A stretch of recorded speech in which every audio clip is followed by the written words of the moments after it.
Assalamualaikum warahmatullahi wabarakatuh. Perkenalkan nama saya Dini Aprilia Permatasari dengan NIM 08041382271104. Hari ini saya akan mempresentasikan hasil kerja kelompok saya tentang tanah, genangan, dan kekeringan pada mata kuliah Fisiologi Tumbuhan dengan dosen pengampu Bapak Juswardi. Nama kelompok saya yaitu kelompok 4. Ada Erwaini, Dini, April Permatasari, ini nama saya sendiri.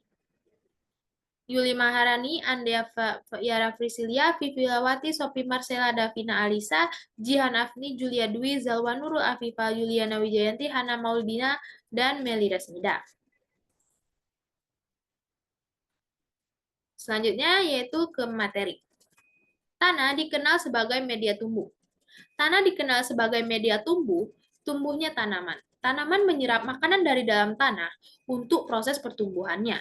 Tanah yang berfungsi sebagai media tumbuh ideal secara material tersusun atas komponen utama, yaitu bahan padatan 50% terdiri atas 45% mineral dan bahan organik 5%. Ruang pori 50% terdiri atas 25% air dan 25% udara. Berikut gambarnya, ini layer of soil-nya. Ini tanahnya.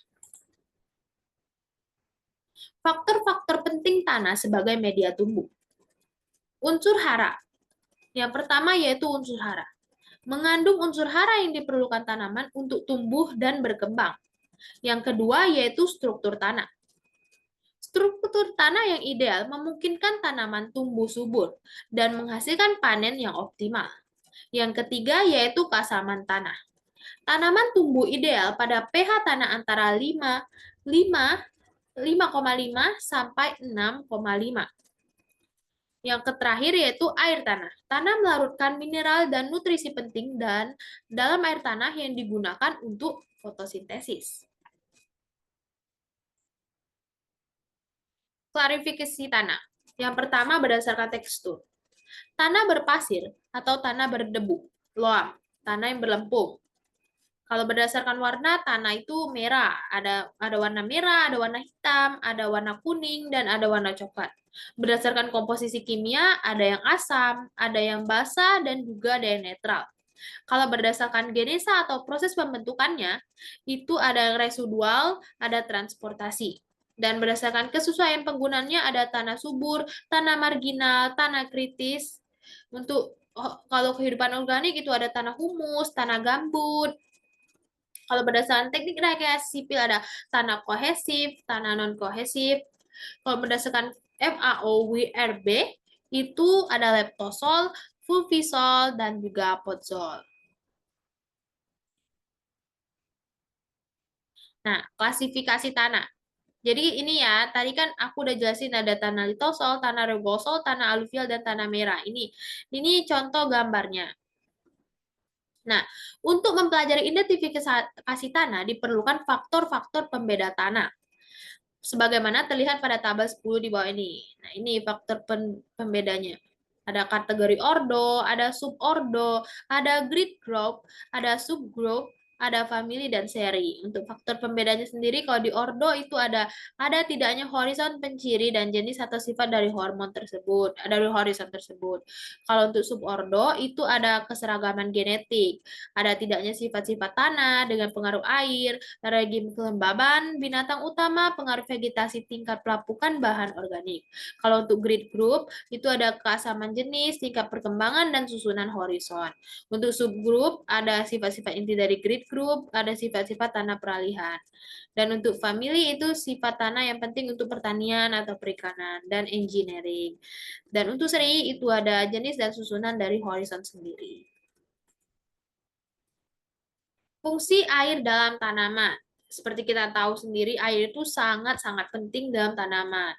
Jika kekurangan air, ya pasti tanaman tersebut akan kekurangan unsur hara. Biasanya kita sering terlihat di pohon-pohon yang banyak daun yang kering-kering, yang runtuh-runtuh dari rantingnya atau dari pohonnya. Nah, itu gara-gara kekurangan air atau kekurangan unsur hara. Nah, fungsi air sendiri yaitu air adalah unsur utama penyusunan sel protoplasma. Dan kedua, air merupakan komponen utama dalam proses fotosintesis. Yang ketiga juga air berfungsi sebagai pelarut senyawa molekul organik dari dalam tanah ke dalam tanah. Yang keempat, air berperan dalam menjaga turgiditas sel seperti pembesaran sel, proses pembukanya stomata, dan penyusunan protoplasma serta pengatur suhu tanaman. Air berfungsi dalam membantu proses respirasi pada tumbuhan, dan air juga berfungsi sebagai media pengangkut yang akan memindahkan hasil proses fotosintesis. Nah, ini contoh gambarnya. Air itu berperan penting dalam kehidupan struktur pohon ini. Dari atas sampai ke akar, dari ranting daun atas sampai ke akar itu dipenuhi oleh sebagian besar oleh air. Air sebagai limiting factor atau pembatas pertumbuhan. Air memainkan peran yang sangat penting, seperti yang saya bilang tadi, sangat penting dalam fisiologi tumbuhan. Tidak hanya sebagai komponen struktural, tetapi juga sebagai agent yang mengatur berbagai proses fisiologis dan biokimia. Namun, baik kekurangan maupun kelebihan air dapat menjadi faktor pembatas atau limiting factor yang menghambat pertumbuhan dan perkembangan tumbuhan. Kekurangan air sebagai pembatas pertumbuhan. Untuk kekurangan air sendiri sebagai pembatas pertumbuhan, itu ketika air tidak tersedia dalam jumlah yang cukup, tumbuhan mengalami stres air yang dapat mengganggu banyak fungsi fisiologis penting, seperti penutupan stomata, penurunan turgosel, stres oksidatif, dan gangguan metabolisme. Nah, apa sih kelebihan air sebagai pembatas pertumbuhan, dan di samping kekurangan juga ada kelebihannya. Air ini di sisi lain kelebihan air juga dapat menjadi pembatas pertumbuhan yang serius seperti genangan dan hipoksias, kondisi anaerobik, dan akar busuk. Nah, selanjutnya yaitu adaptasi tumbuhan terhadap keterbatasan air. Tumbuhan telah mengembangkan berbagai adaptasi untuk mengatur keterbatasan air seperti xerofit, efisiensi penggunaan air, dan terus juga interaksi air dengan faktor lingkungan lain. Ada suhu, nutrisi, dan juga cahaya. Nah, selanjutnya itu kapasitas lapang. Diartikan sebagai persentase kelembapan yang ditahan oleh tanah sesudah terjadinya drainase dan kecepatan gerakan air ke bawah menjadi sangat lambat. Keadaan ini terjadi 2-3 hari sesudah hujan jatuh, yaitu bila tanah cukup mudah ditembus oleh air, tekstur dan struktur tanahnya uniform dan pori-pori tanah belum semua terisi oleh air, dan temperatur yang cukup tinggi. Nah, air pada kapasitas lapang menguntungkan. Kenapa menguntungkan? Karena adanya imbangan antara pori makro dan pori mikro. Nah, ini berimbang. Sebagian besar nutrisinya itu berdalam bentuk terlarut. Terus juga permukaan akar memiliki luasan terbesar untuk menjalankan proses difusi dan ion dan aliran massa ion. Selanjutnya yaitu titik layu permanen. Nah, adalah kondisi di mana tanaman mengalami kekeringan yang begitu parah sehingga sel-sel tumbuhan tidak lagi dapat menyerap air dari tanah. Bahkan jika air tersedia, pada titik ini tanaman tidak dapat pulih dan akan tetap layu meskipun kondisi tanah atau kelembapan lingkungan kembali normal. Akibatnya sel-sel tanaman kehilangan turgor secara permanen yang pada akhirnya menyebabkan kematian tanaman itu sendiri. Itu adalah titik layu.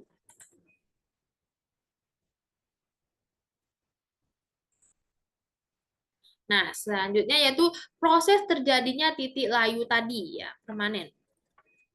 1. Kehilangan air. Tanaman kehilangan air melalui proses transpirasi, terutama melalui stomata pada daun. Dua, kelembaban tanah yang menjadi rendah. Ketika kelembaban tanah menurun di bawah tingkat tertentu, akar tanaman tidak lagi mampu menyerap air dengan cukup efisien. Ketiga, penurunan tekanan turgor. Tekanan turgor adalah tekanan yang dihasilkan oleh air di dalam vakuola yang memberikan kekakuan pada sel tumbuhan. Nah, yang keempat, kegagalan pemulihan. Jika tanah menjadi sangat kering dan tetap kering untuk jangka waktu yang lama, tanaman tidak mampu mengembalikan tekanan turgor karena tidak ada cukup air yang tersedia di tanah untuk diserap.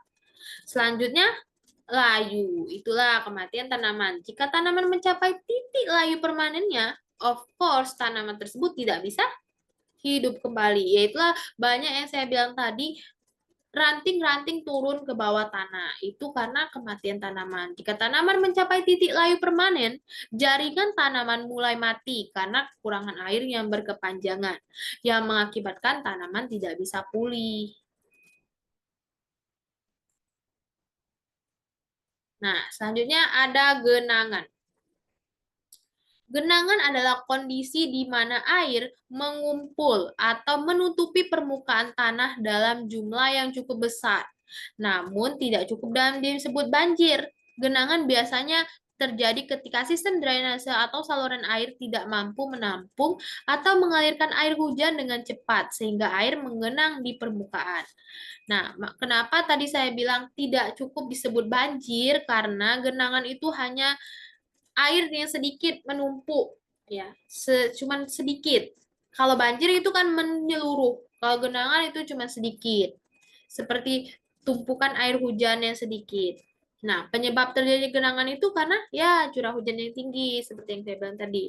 Terus drainase yang tidak efektif, perubahan tata guna lahan, topografi dan kemiringan tanah, serta kerusakan dan ketidakcukupan dari infrastruktur. Nah, ini ciri-ciri genangan: tinggi air yang rendah, durasi yang singkat, terjadi di area datar atau rendah, dan tidak menyebar luas. Beda seperti banjir. Banjir itu menyebar luas, kalau genangan cuma di bagian tertentu saja seperti ini.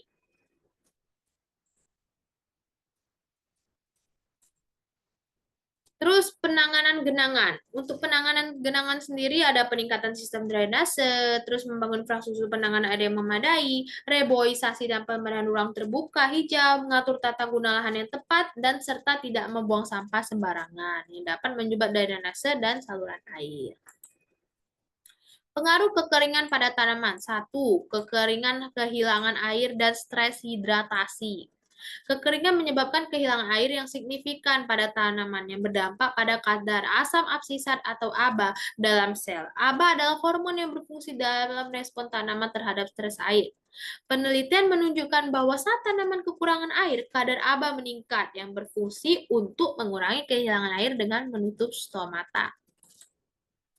Selanjutnya yaitu adaptasi fisiologis. Tanaman memiliki mekanisme adaptasi untuk menghadapi cekaman kekeringan. Misalnya, mereka dapat memperpanjang akar untuk menjangkau sumber air lebih dalam. Selain itu, tanaman dapat mengakumulasi senyawa pelindung yang membantu melindungi sel dari kerusakan akibat kekeringan. Yang ketiga, efisiensi penggunaan air. Tanaman yang mengalami cekaman kekeringan menunjukkan penurunan efisiensi penggunaan air. Penelitian menunjukkan bahwa tanaman dengan pengaturan irigasi yang baik dapat mempertahankan hasil panen yang lebih tinggi dibandingkan dengan yang tidak mendapatkan irigasi yang memadai. Strategi dalam pengelolaan air. Untuk mengurangi dampak kekurangan air, beberapa strategi ini dapat kita terapkan. Yang pertama, irigasi yang efisien. Menggunakan sistem irigasi yang tepat seperti irigasi tetes yang dapat mengoptimalkan penggunaan air. Selanjutnya yaitu pengelolaan tanah. Memastikan tanah memiliki struktur yang baik untuk menyimpan air serta menggunakan mulsa untuk mengurangi penguapan. Selanjutnya, pendidikan petani. Memberikan pelatihan kepada petani tentang praktik pertanian yang berkelanjutan dan teknik irigasi yang efisien untuk meningkatkan ketahanan tanaman terhadap kekeringan. Jadi secara keseluruhan hubungan antara tumbuhan dan air sangat kompleks yang dipengaruhi oleh banyak faktor termasuk jenis tanaman, kondisi tanah, dan manajemen air. Dalam menghadapi tantangan kekeringan, pemahaman yang baik tentang kebutuhan air tanaman dan strategis penggunaan yang efektif sangat penting untuk menjaga produktivitas pertanian sendiri. Curah hujan.